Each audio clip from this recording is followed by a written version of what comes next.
Good afternoon, everyone. It's Vahid Razavi. Happy Labor Day week. Labor is the foundation of humanity. It's what its progress is built on. I did a video about my mom's incident at the Westin Kaanapali Resort in Hawaii. Where we were forced to check out at 10 in the morning, and it caused her hypoxia, and we had to go to pool early, and she had an accidental drowning. It's one of those labor unions that's currently on strike all across the US, all the way to Hawaii, and they need our support. We've been doing these Humanities Last Hurrah. This is our second event. Consider contacting your politicians, putting an end to these wars, these unjust wars. As always, we start our events with music. We are blessed to introduce to you two wonderful musicians, Hash and Loy.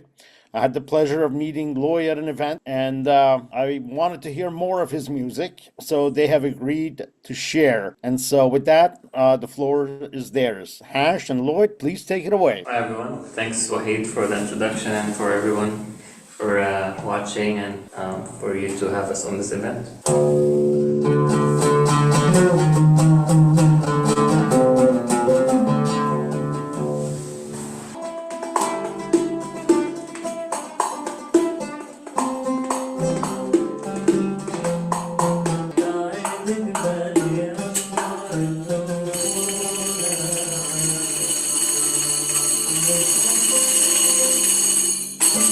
What charity is it that you like people to support? The kids in Gaza and Palestine too. According to Google, in order to qualify as a world war, the conflict takes place between multiple nations across the globe. Battles are fought in many different locations, and the wars must be fought against great powers with significant advanced technology. But we need to build a platform for peace. I want you to imagine the simplest form of a pyramid, which is a tetrahedron. It's got four sides. The first side of that is the Goemon principles which in every religion says, don't do harm to others. Treat others the way you want to be treated. The second part of this is what I consider is Parents' Plea, the site for Parents' Plea, and sign up if they're interested in working with us. There's a lot of conflicts in this world that are being unnoticed. There are a lot of mass graves that are being dug up in the Holy Land by narcissists. And people that have caused those wars, they need to be held accountable.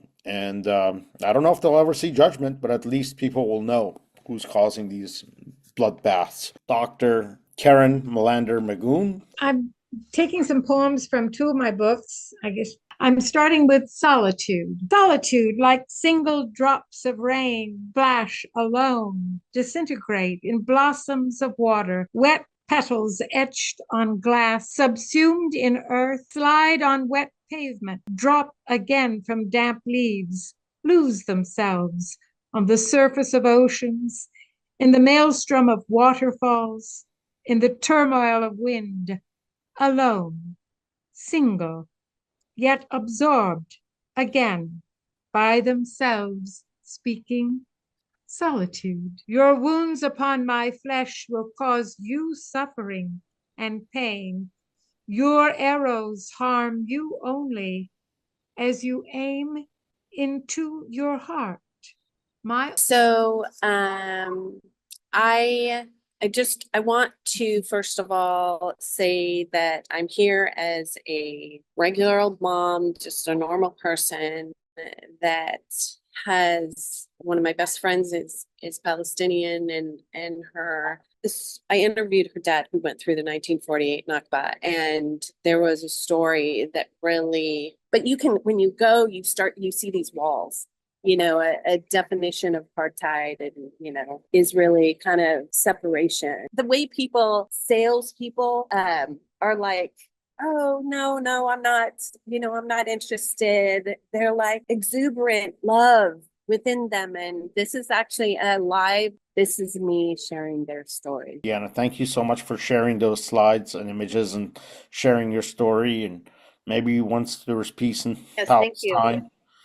Reverend Allen, thank you so much for taking part and being part of the program tonight. Those photos should be in the Bible because we are in a kind of end times. The only consolation I take is that Solomon, he's from the Bay Area, And the subtitle is How America Hides the Human Toll of Its Military Machine. Nina, what was the charity that you like people to donate to? Yes, so there's Hurrah, Middle East Children's Alliance. Absolutely. I think Jewish Voices for Peace needs all the support we can give them. Our previous comedian, Kathy Zaho. Well, I have to say, those people who started the wars, they were probably bullies when they were in school. Like recently, I got bullied. After a comedy show, a guy came to me. He's like, "Hey, I heard you opened for the famous Margaret show many times." So our next comedian, Alyssa Poteet, she's a stand-up comedian. Thank you so much, Fahid. Thank you for having me on this wonderful event. Away.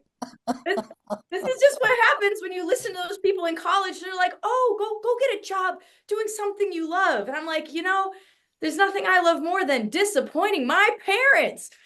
I see these like roided out Joe Rogan looking gym bros that'll be like, "It's not natural." And I'm like, it's not natural? Not having a neck, bro. Like, what are we talking about?